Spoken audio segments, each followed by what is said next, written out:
जय बाबा धाम जी। जय बाबा धाम जी। एक छोटा सा संदेश है।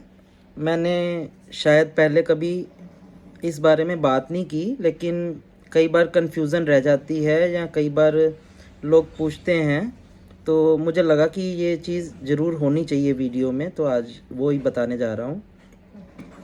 आज एक बहन ने सुबह आरती ली व्हाट्सएप पे, तो मुझे लगा ये चीज़ आप सबको भी ध्यान में ज़रूर होनी चाहिए और याद रखने वाली है। विशेष संदेश है बाबा जी का जो आया हुआ है, काफ़ी देर का। मैं लिखित में तो डाल देता हूँ, लेकिन कई बार जो है उसको समझने में चीज़ों को मुश्किल होती है, या इजीली कई बार कई वर्ड समझ नहीं आते, तो मैं उसी को एक्सप्लेन करने जा रहा हूँ। आज आरती को लेके एक विशेष संदेश आया हुआ है बाबा जी का। घरों में बिना तमाशा दिए आरती नहीं करनी, ये संदेश आया हुआ है। इसमें अब देखो कई बार कन्फ्यूज़न क्या हो जाती है आम आदमी को, या कई बार समझने में कन्फ्यूज़न क्या हो जाती है, क्यों नहीं करनी या कैसे नहीं कर सकते, तो वही मैं समझाना चाह रहा हूँ। आरती अगर हम थाली दीपक लेके कर रहे हैं, तो घरों में प्रसाद या तमाशा अर्पण किए बिना हमें नहीं करनी, ये संदेश है। अगर आप सिंपल जैसे भगवान महावीर स्वामी की हम किताब लेके पढ़ते हैं, फ़ोटो के आगे बैठ के पढ़ते हैं, वो एक अलग चीज़ होगी। वो आरती करना एक भजन के उसमें आ जाता है, वो एक अलग चीज़ है, वो आप कर सकते हो। तो इसको इस बार दोबारा मैं समझा रहा हूँ। सबसे पहले तो प्रसाद को लेके भी आया हुआ है मैसेज जो बाबा जी का। प्रसाद भी हम जैसे घरों में देते हैं, तो उन्होंने ये बोला हुआ है चौकी पे फ़ोटो रख के तमाशा देना है।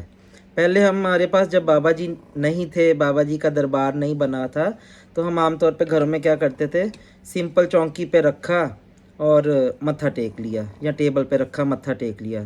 तो जब से हमारे बाबा जी हमें मिले हैं, तब से हम फ़ोटो रख के ही सारे काम करते हैं।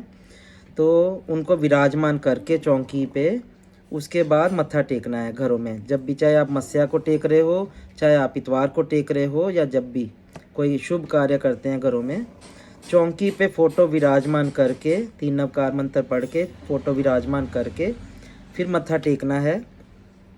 और तमाशा अर्पण करके ही घरों में थाली दीपक लेके आरती करनी है। इसको विशेष ध्यान से समझिएगा, दोबारा फिर बोल रहा हूँ।